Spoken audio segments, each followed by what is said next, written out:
우리가 8월 13일 주일에 교단 탈퇴를 결정하고 독립을 선언을 한 이후에 제가 지금 오늘 세 번째 설교 말씀을 드립니다. 첫 번째는 새 일을 행하시는 하나님, 광야에 길을 내시고 사막에 강이 흐르게 하시는 그 하나님, 우리 앞에 새 일을 행하시는 하나님을 우리가 말씀으로 함께 바라보게 되었고요. 그 다음 주일, 지난 주일에는 우리가 함께 가는 사람들, 그래서 그 하나님이 열어주시는 새 길, 또 그 생수를 마시면서 우리가 함께 가는 사람들, 그래서 이 마지막 때 하나가 되어서 하나님의 새 역사를 감당할 것을 말씀을 드렸습니다. 오늘은 그 세 번째 시간으로 우리가 그 함께 하나님이 향하신 열어주시는 새 길을 걸어가면서 해야 될 일이 무엇인가 하는 것을 눈물로 씨를 뿌리십시다 제목으로 말씀을 드리겠습니다. 여러분, 우리가 자유로워진다고 하는 것은 얼마나 귀중하고 소중한 일인지 모릅니다. 억압받던 것에서부터 해방된다는 것은 참으로 기쁜 일입니다. 최근에 저희 가정에서는 특별히 이것을 함께 경험하게 됐는데요. 지난 1월 말에 제 아내가 발목 관절 이식 수술을 했습니다. 그 이후에 한 몇 주간을 침대에 갇혀 있었어요. 침대에서 전혀 내려올 수가 없는 거예요. 그러니까 겨우 몸을 움직여서 화장실도 이제 침대 옆에서 이용을 하고 몇 주간을 그저 침대에 갇혀 있었습니다. 근데 거기서 조금 회복이 되니까 그 다음에는 휠체어에 갇혀 있는 거예요. 집안에서 활동하는 것도 전부 휠체어를 사용을 해야만 됐었습니다. 화장실 가는 것이 참으로 쉽지 않은 일이었고 한동안 샤워도 못하고 휠체어에 갇혀 있었습니다. 이제 그런 과정을 다 거쳐서 완전히 회복되고 나니까 얼마나 감사하고 기쁜지, 벌써 몇 개월 전에 다 회복이 됐는데도 오늘도 아침에 샤워를 하고 나오면서 내가 이렇게 마음껏 샤워할 수 있는 게 너무나 감사하다. 자기가 몇 주간 동안에 갇혀 있었던 침대를 보면서 내가 바로 얼마 전만 해도 저기 누워서 옴짝달싹 못했는데 이제 마음껏 활동할 수 있으니까 얼마나 감사한지, 우리가 아주 기뻐하는 모습을 우리가 함께 집에서 보게 되었습니다. 수년 동안 두려움과 불안함 속에서 억눌려 지내던 가정이 이제 영주권이 해결이 되므로 서류 미비자의 그 옷을 벗어버리고 이젠 내가 이 땅에서 마음껏 일하면서 생활할 수 있게 됐다고 감격하면서 눈물을 흘리는 모습을 저는 여러 번 보았습니다. 우리나라는 말할 수 없는 일제 억압과 박해에서 해방되어 8.15 광복의 큰 기쁨을 안고 환호성을 외치며 만세를 부르던 역사가 바로 우리 최근 역사입니다. 오늘 본문에서도 바로 이 해방의 기쁨을 맛본 유대 백성들의 노래를 저희들이 접하게 됩니다. 자유인의 노래죠. 저는 시편 126편을 바로 자유인의 노래라고 이 제목을 붙입니다. 여기 혹시 많이 더 조금만 키워주세요. 여호와께서 시온의 포로를 돌려보내실 때에 우리는 꿈꾸는 것 같았도다, 이렇게 하고 있어요. 자유인의 노래에는 참으로 기쁨과 감격이 넘쳐납니다. 그런데 이 오늘 본문의 자유인의 노래는 기쁨만이 있는 것이 아니라 눈물도 있습니다. 시의 하반부를 보게 되면 눈물을 흘리며 씨를 뿌리는 자는 기쁨으로 거두리로다, 이런 노래가 나와요. 그래서 오늘 이 자유인의 노래, 즉 자유인이 누리는 그 기쁨과 감격, 그리고 자유인의 눈물, 이것을 말씀을 드리겠습니다. 역사를 거슬러 올라가게 되면 주전 538년에 바로 이 해방 사건이 일어났습니다. 그보다 한 70년 전에 일찍이 바벨론 왕 느부갓네살 왕이 유대 왕국을 완전히 점령하고 성벽을, 예루살렘 성을 다 파괴시키고 성전을 불태우고 수많은 사람들을 포로로 잡아갔어요. 아주 극소수의 사람들만 그 땅에 남겨놓고 귀족과 왕족을 비롯한 수많은 백성을 포로로 끌어가서 어떤 사람들은 처참하게 죽임을 당하기도 하고 모든 사람들이 노예 생활에 들어갔습니다. 70년 생활, 노예 생활을 했습니다. 바로 그런 세월이 지난 후에 바벨론 제국이 쇠퇴하게 되고 새로운 왕국이 세워지는데 바사 왕국, 즉 페르시아 왕국이 세워졌습니다. 근데 페르시아 왕국의 고레스 왕이 유대 백성들에게 해방령을 내린 거예요. 이제는 노예 생활을 다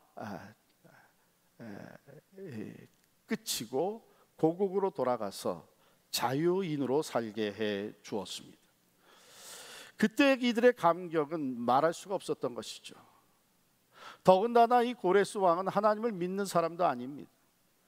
그러니까 전혀 기대할 수도 없었던 이런 역사의 변화 속에서 하나님께서 그들을 해방시켜 주셨습니다. 그래서 그들은 이렇게 노래한 것이죠.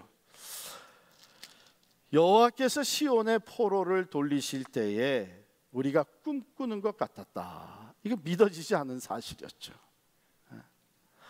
현실적으로 기대할 수 없었던 일이 그들의 삶에서 펼쳐지면서 그들은 자유함을 얻고 유대 땅으로 돌아오면서 노래하기를 정말 우리는 꿈꾸는 것이 아니냐, 어떻게 이런 일이 우리에게 주어졌느냐. 그때 우리의 입에는 웃음이 가득하고 우리 혀에는 찬양이 찼었도다. 자유함을 얻은 사람들의 기쁨의 찬양, 말할 수 없는 감격의 웃음소리가 터져 나온 것이죠. 그런데 이들에게 더 기쁘고 감사했던 것은 무엇인가 하면 이것이 다른 사람들이 행한 것이 아니라, 다른 나라가 행한 것이 아니라 하나님이 행하셨다고 하는 사실 때문입니다. 여기 본문에 보면 여호와께서 우리를 위하여 큰 일을 행하셨으니 우리는 기쁘도다. 그래서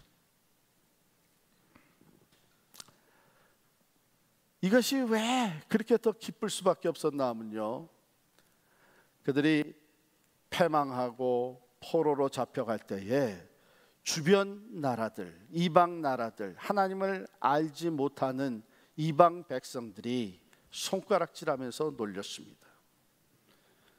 너희의 하나님이 어디 있느냐? 너희가 그렇게 믿고 의지하던 하나님이 어디 있느냐? 그런데 그 말보다도 더 고통스러웠던 것은 70년 포로 생활을 하면서 유대인들은 철저하게 이 모든 것이 우리의 죄의 결과라고 하는 것을 고백하지 않을 수가 없었습니다. 수많은 왕들을 지나면서 유대 백성들이 그 왕들과 더불어서 죄악에 빠져들어갔습니다. 선지자들을 통해서 하나님께로 돌아오라고 그렇게 외쳐댔지만은 한결같이 죄 가운데 빠져서 하나님을 배반하고 하나님을 섬기던 사람들이 이방 우상을 섬기기 시작을 했습니다. 부르면 부를수록 점점 더 멀어져 가면서 하나님께 등을 돌리고 반역했던 이 이스라엘 유대 백성들은 이 모든 것이 우리의 죄 때문이 아니냐 하는 이런 그 깨우침 속에서 어쩌면 하나님이 우리를 완전히 버리신 것이 아니냐 하는 그런 영적 침체 상태에 들어가게 되었습니다. 생각해 보세요. 70년이라는 세월이 포로 생활로 이어져 갔습니다. 그런데 전혀 생각지도 못했던 역사의 전환이 이루어진 거예요. 하나님께서 하셨다고 하는 것을 자타가 공인할 수밖에 없는 사건이 터진 것입니다. 그래서 2절에 보면 그때에 뭇 나라 가운데서 말하기를 여호와께서 그들을 위하여 큰 일을 행하셨다 하였도다. 유대 백성들이 고백하기를 여호와께서 우리를 위하여 큰 일을 행하셨으니 우리는 기쁘도다. 여러분, 이 노래에, 이 고백에 담겨져 있는 내용이 뭡니까? 우리는 버림받은 줄 알았는데 하나님께서 우리를 지키시고 계셨다. 우리는 이제는 하나님에서부터 끊어졌는 줄 알았는데 하나님은 그 끈을 놓지 아니하시고 우리를 회복시켜 주셨다. 우리는 하나님의 진노와 심판 아래 완전히 멸망될 줄 알았는데 하나님께서 우리를 회복시켜 주셨다. 하나님이 우리를 다시 품에 안아 주셨다고 하는 거죠. 자유함을 얻은 유대 백성들은 바로 하나님께서 우리를 회복시켜줘, 하나님이 우리 앞에 큰 일을 행하셨다고 하는 이 일로 말미암아 말할 수 없이 기뻐하며 자유인의 노래를 부르게 된 것입니다. 그런데 그 하나님은 우리의 삶에도 큰 일을 행하셨습니다. 예수 그리스도 안에서 죄로 말미암아 영원히 죽었던 우리들을 구원해 주셨습니다.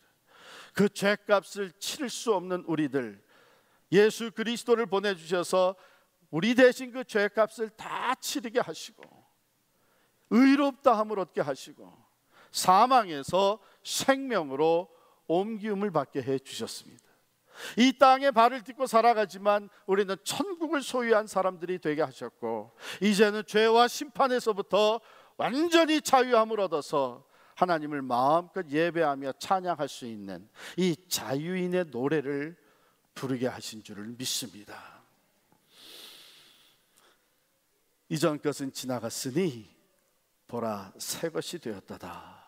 이전 것, 죄의 노예가 되었던 것, 죽음의 두려움에 쌓여 있던 것, 심판의 두려움, 이 세상의 좌절과 낙심과 절망에서부터 이제 그건 다 지나가고 그리스도 안에서 새 사람이 되게 하셨습니다. 새 생명을 얻게 하시고 천국의 소망을 갖게 하여 주시고 새로운 신분, 이제는 하나님의 자녀가 돼서 살아갈 수 있는 축복을 우리에게 허락해 주신 줄을 믿습니다. 더 이상 죄의 심판과는 상관이 없는 참 자유함을 누리게 해 주신 줄을 믿습니다. 제가 오래전 학창시절에 읽었던 책의 제목이 아직도 제 머리에서는 떠나질 않습니다. 내용은 뭐 다 잊어버렸죠. 한 사형수가 극적으로 감옥에서 풀려 나오게 되어서 그가 쓴 책인데 그 책의 제목이 하늘 보고 땅 보고 한 적. 풀려 나오면서 그 프리즌의 게이트를 이제는 넘어서면서 제일 먼저 한 것이 하늘을 봤다. 그리고 땅을 봤다. 내가 자유함을 얻게 됐다는 것. 그것으로 인해서 말할 수 없는 기쁨과 감격이 그에게 있었던 것이죠. 하늘이 새롭습니다. 땅이 새롭습니다. 천지가 새롭게 눈에 빛이 옵니다. 바로 죄와 사망에서부터 해방되어 자유함을 얻게 된 우리들에게 주어지는 은혜가 바로 그런 은혜가 아닙니까? 그래서 우리는 자유인의 노래를 부르는 것이죠. 찬송 285장 보면 주의 말씀 받은 그날 참 기쁘고 복되도다. 이 기쁜 마음 못 이겨서 온 세상에 전하노라. 기쁜 날 기쁜 날 주 나의 죄 다 씻은 날 늘 깨어서 기도하고 늘 기쁘게 살아가리. 기쁜 날 기쁜 날 주 나의 죄 다 씻은 날. 자유인의 노래요. 영원히 우리가 부르는 기쁨의 찬송입니다.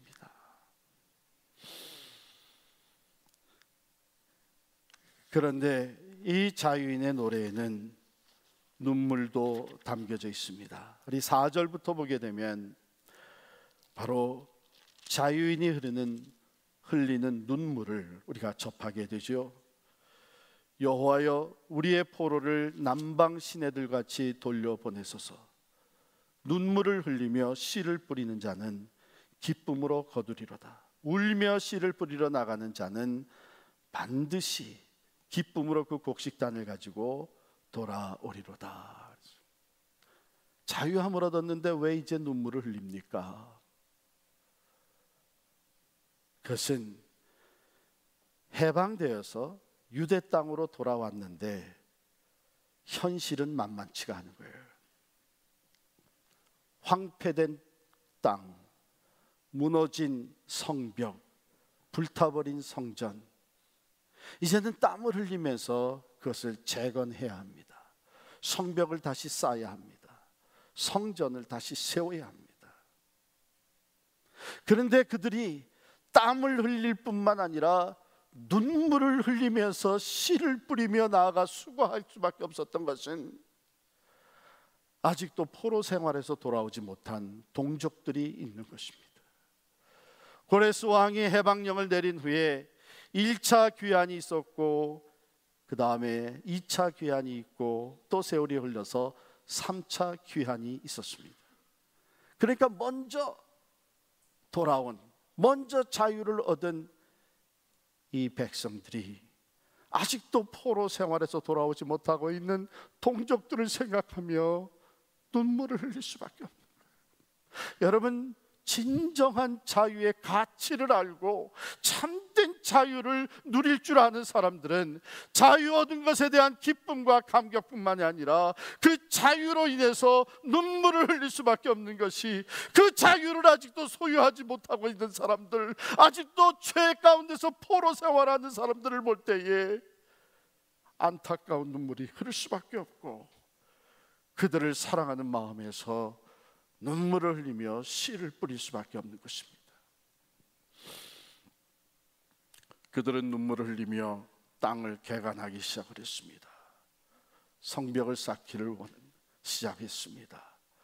수고의 땀뿐만 아니라 눈물을 흘리며 씨를 뿌리는 것은 어서 저들도 돌아오게 해달라고 하나님 앞에 기도하며 그 사랑하는 마음으로 눈물을 흘릴 수밖에 없었습니다. 여호와여, 우리의 포로를 남방 시내들과 같이 돌려보내소서. 평상시에 그 남방이라고 하는, 그 네겝이라고 하는 그 땅은 사막과 같은 것이요, 메마른 땅입니다. 나무가 없습니다. 그런데 잠깐의 우기가 되어서 비가 내리게 되면 나무가 없는 그 지역은 순식간에 이 강이 범람하게 됩니다. 눈에는 보이지도 않던 그 강이 범람해가지고 넘쳐 흐르게 됩니다.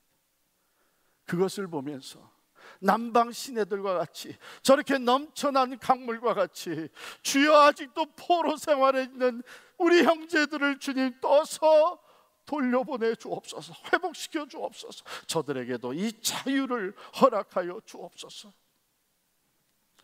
그것이 눈물의 기도였습니다. 그날을 기다리면서 그들은 먼저 자유함을 얻은 자로서의 책임과 사명을 감당하기 위해 눈물을 흘리며 나가서 씨를 뿌리게 된 것입니다.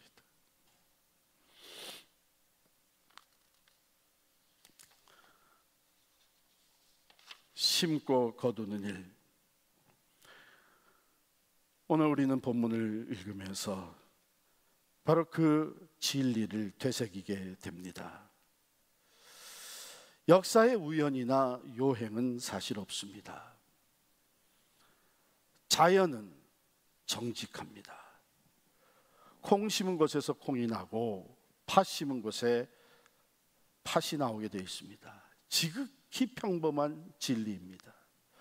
많이 심은 자가 많이 거두고 적게 심은 자가 적게 거두게 되어 있습니다.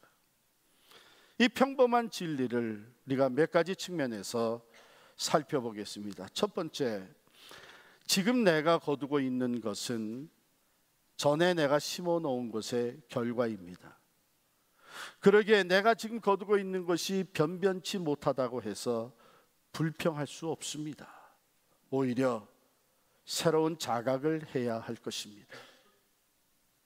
두 번째로, 지금 내가 거두고 있는 좋은 것이 내가 심었던 것이 아니라면 누군가 전에 심었다는 것이죠. 그러기에 심는 수고를 아끼지 않았던 분들을 생각하며 우리는 감사할 수 있어야 합니다. 우리가 지금 미국 땅에 와서 누리고 있는 이 자유와 유익, 혜택은 일찍이 청교도들이 이 땅에 와서 씨앗을 뿌렸기 때문입니다. 믿음으로, 성실함으로 그들은 씨를 뿌렸습니다.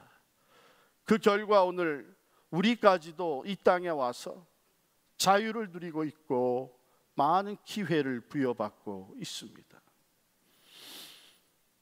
한국 교회가 오늘날 같이 부흥하고 전 세계 미국 다음으로 많은 선교사를 파송할 수 있는 교회로 성장하고 부흥한 것은 앞서서 씨를 뿌렸던 선교사들이 있었기 때문입니다. 자기의 가정, 자기의 고국을 떠나서 그때는 알려지지도 않았던 초선 땅에 보아서 복음의 씨앗을 뿌리며 눈물을 흘리고 피를 흘렸던 선교사들이 있습니다. 앞서서 눈물을 흘리며 복음을 전한 우리 신앙의 선배들이 있습니다. 일제산하 속에서, 공산주의 속에서 피를 흘리며 순교자적인 사명을 감당한 그들로 인해서 오늘 우리는 많은 교회들이 세워지고 교회가 부흥하며 참으로 다양한 프로그램 속에서 신앙생활을 하고 있는 것입니다. 오늘 우리 이민교회도 마찬가지입니다. 이민 초기 개척 정신을 가지고 찾아왔던 1세들이 이 땅에 와서 교회를 세우고 눈물로 기도하며 씨를 뿌린 결과 오늘 이민사회가 이렇게 성장을 하였고 많은 교회들이 세워지고 우리는 편안하게 신앙생활을 하고 있습니다. 저는 시카고에서 이민 초기 생활을 하면서 참 이민교회의 그 개척자적인 사명을 감당했던 사람들의 이야기를 많이 듣고 또 직접 보았습니다. 그때만 해도 우리 이민교회를 개척한 목사님들은 허구한 날 아무 약속도 없는데 공항에 나갔습니다. 연고자가 없이 이민의 삶의 첫 발걸음을 내딛는 사람들, 우리 한인들, 가족들을 그냥 그대로 모시고 와서 목사님 댁에서 주무시기도 하고 때로는 몇 개월을 거기 거하면서 생활을 하게 해줬습니다. 학교 아이들 등록시켜주고 드라이버스 라이선스 따게 해주고 소셜 시큐리티 넘버 받아주고 직장 알선해주고 새벽부터 밤늦게까지 이민교회의 지도자들은, 개척자들은 눈물을 흘리면서 땀을 흘리면서 교회를 세워 나갔습니다. 그러한 수고와 기도가 있었기 때문에 오늘 우리 이민교회가 이만큼 세워진 것입니다. 결코 우리가 뿌린 씨가 아닙니다. 앞서서 우리를 위해 좋은 씨를 뿌려주었던 그들의 수고와 눈물이 있기 때문에 오늘 우리는 그 열매를 누리고 있는 것입니다. 그러므로 우리는 그들을 기억하며 감사해야 합니다. 어쩌면 여러분들의 가정의 히스토리를 이렇게 거슬러 올라가게 되면 여러분 가정에 처음으로 예수를 믿게 되신 분이 누군가 하는 것을 알고 계실 것입니다. 그때는 눈물을 흘리면서 신앙생활을 하지 않을 수가 없었던 때입니다. 예수 믿는다는 것 하나 때문에 가정에서 핍박을 받았고 가문에서 쫓겨나기도 했던 사람들이 있습니다. 그럼에도 불구하고 눈물로 기도하며 복음의 씨앗을 뿌린 결과 여러분들의 가정이 믿는 가문이 되었, 몇 대에 걸쳐서 예수 믿는 크리스찬 가정이 된 것입니다. 저절로 열매가 맺어진 것이 아니죠. 앞서서 눈물로 씨를 뿌린 사람들이 있기 때문입니다. 세 번째로 우리가 기억해야 될 것은 내가 오늘 심지 않으면 내일 거둘 것이 없다는 것입니다. 심지 않고 거두려고 하는 것은 어리석은 일이요 허탄한 생각입니다. 그런데 오늘날 많은 사람들이 심지 않고 거두려고만 합니다. 허황된 생각을 가지고 살고 있습니다. 네 번째, 오늘 내가 좋은 것을 심으면 훗날 좋은 것을 나와 내 자손들이 거두게 되는 것입니다. 나쁜 것을 심어 놓으면 나쁜 것을 거둘 수밖에 없습니다. 나쁜 것을 심어 놓고 좋은 것을 기대하는 것은 스스로 속이는 일입니다. 오늘 우리가 심어야 되는 책임이 주어져 있습니다. 앞서서 우리를 위해 눈물로 씨앗을 뿌린 사람들이 있듯이 오늘 우리가 씨앗을 눈물을 흘리면서 기도의 씨앗, 사랑의 씨앗, 복음의 씨앗을 뿌릴 때에 대대로 그 열매를 보게 될 것입니다. 그런데 여기 위험한 생각이 있어요. 자연의 법칙은 어김이 없다고 해도 인간의 삶은 꼭 그렇지는 않다고 생각하는 것입니다. 그렇게 씨를 뿌리지도 않고 열매를 거두려고 하고 나쁜 씨를 뿌리고도 좋은 열매를 기대하면 거짓과 손을 잡으면서도 잘 되기를 바라고 불의와 타협하면서도 의로운 결과가 나타나기를 은근히 기대하는 위험한 생각입니다. 하나님의 말씀은 분명히 선포하고 있습니다. 갈라디아서 6장 7절 8절 말씀에 스스로 속이지 마라. 하나님은 만홀히 여김을 받지 아니하시나니 사람이 무엇으로 심든지 그대로 거두리라. 자기의 육체를 위하여 심는 자는 육체로부터 썩어진 것을 거두고 성령을 위하여 심는 자는 성령으로부터 영생을 거두리라. 그러나 오늘 본문 말씀에 있듯이 위로와 격려의 말씀이 있습니다. 어려움과 고통이라도 인내하며 믿음으로 견디어가면서 복음을 심고 의를 심고 사랑을 심고 화평을 심고 기도의 씨를 뿌릴 때에 반드시 그 열매를 거두게 된다는 것입니다.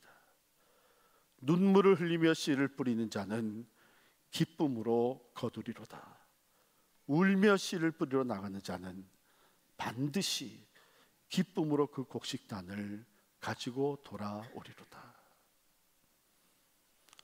자녀들을 위한 눈물의 기도가 없이 자녀가 신앙생활 잘하기만을 기대하는 것은 어리석은 것입니다. 신앙의 본을 보여주는, 어렵고 힘들어도 삶의 신앙의 씨앗을 뿌리는 일이 없이 그저 착하고 의롭고 존경받는 사람이 되어줄 것을 기대하는 것은 참으로 어리석은 일입니다. 세상은 갈수록 어두워지고 있습니다. 세상은 점점 악해지고 있습니다. 우리의 품을 떠난 자식들 더 이상 우리가 마음대로 할 수가 없습니다. 그러므로 우리는 일찍이 우리 자녀들을 위해서, 우리 가정을 위해서, 우리 집안에 믿지 않는 사람들을 위해서 기도의 눈물로 씨를 뿌릴 수 있어야 합니다. 사랑의 씨를 뿌리고 복음의 씨를 뿌려야 합니다. 우리 자녀들이 그 열매를 반드시 얻게 될 것이고 자유인의 노래를 부르며 그들 또한 눈물을 흘리면서라도 사랑의 씨를 뿌리며 복음의 씨를 뿌리는 삶을 살아가게 될 것입니다. 하나님께서 우리에게 새 역사를 이루어 가시며 광야의 길을 내시고 사막에 강이 흐르게 하시며 우리로 하여금 새 역사의 역군이 되게 하십니다. 우리는 교단을 떠나는 것만이 목적이 아니라 이제는 하나님이 원하시는 새로운 역사에 쓰임 받는 것이 우리의 목적입니다. 하나님은 길을 열어주시고 그 길을 걷는 우리들이 시대적인 사명을 감당하기를 원하십니다. 청교도들이 뿌렸던 그 씨의 열매를 우리가 맛보며 그 자유를 누리며 살아갈 뿐만 아니라 오늘날에 다시 성경으로 돌아가야만 하는, 하나님께로 반드시 돌아가야만 되는, 진리 위에 바로 서야 되는 이 나라와 이 나라의 교회들과 사회를 위해서 오늘 우리가 뿌려야 되는 씨앗이 있습니다. 진리와 복음, 믿음의 씨앗을 비록 힘들고 어려워도 눈물을 흘리면서 씨를 뿌릴 때에 우리들 또한 시대적인 사명을 감당하게 될 것입니다. 우리의 자손들이 의인의 자손이 누리는 복을 누리게 될 것이며 대대로 이 가치 있는 자유인의 노래를 부르게 될 줄을 믿습니다. 기도하겠습니다.